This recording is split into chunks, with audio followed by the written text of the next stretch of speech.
spend with friends and family, enjoying each other's company, and of course, delicious food. Today is also Memorial Day. It's a day of remembrance, to honor and to tribute to those who sacrificed their lives fighting for our freedom. So as you relax with those you love, as you light up the barbecue, here's my challenge. Just take a second, take a moment to remember the men and the women who've sacrificed their lives so that we can have these fun times and that we can be grateful for the moments that we all share together. Joining us now is Mitchell Cusdall. He's local World War II veteran from Chicopee. He's here to share his story. He also has a long history at Chicopee Comprehensive High School as well.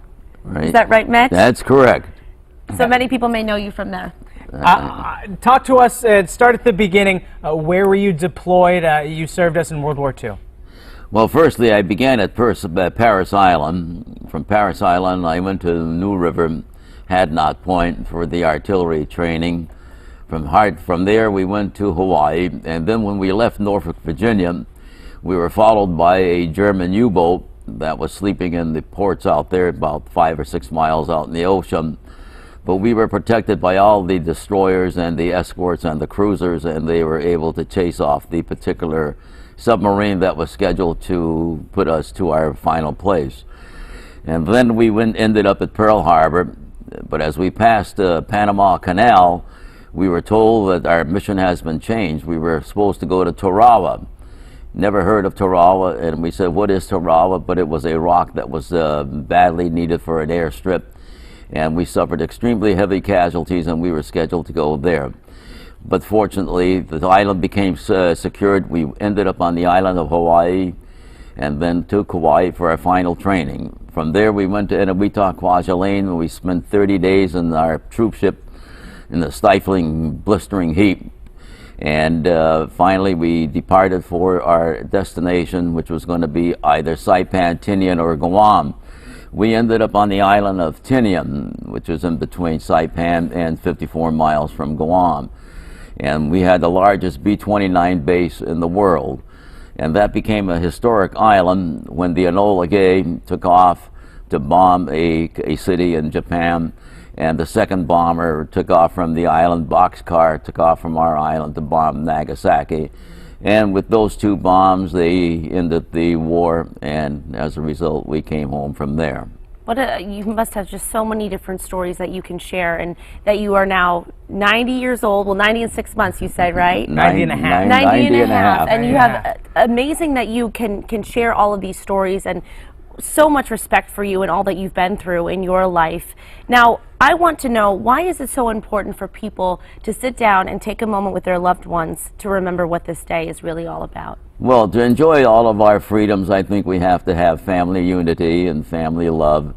And to overcome some of our situations, we should say that Memorial Day is a day that should be reserved, as it was intended by the general in the Civil War, to honor the dead.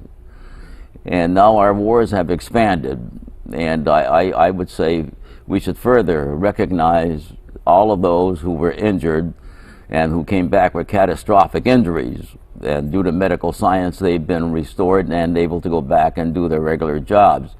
Third group that we have to think of is the group that came back without any injuries. They fought gallantly, never gave up, and served our country very well. So we should honor them and show respect and recognition too. And the fourth group is the group that's in the military today. We should never forget them. They are a volunteer group, and we should honor them as we honor all people. And I trust and hope that people sometimes would get together, bow their heads before eating their feast, whatever they may have, the so-called hot dogs, where 71 million are going to be sold in America, I understand, and also the other foods that they have. Bow their heads and remember that the original intent of Memorial Day was to honor the dead, but we'd like to expand it to the ones that I just mentioned and forget some of the shopping sprees that they have. Mm-hmm. That's right. Thank you so much. And you think about being able to shop and go to all these different markets with these outrageous foods, all the fun and entertainment that we can do today. It's because of people like you. It's because of people who didn't make it back. It's because of the people who are actively serving. It's because of all of you that we can enjoy all of the freedoms that we have. So thank you so much. That's right. And we live in America. It's a wonderful country. And so today we thank you for your service Thank you so much, Mitchell. Well, you're welcome. It was a pleasure being here. It's a pleasure having you. You're Well, wonderful stick to around talk to. as long as you'd like, although I think you might want to get outside because it's supposed to be a really nice day.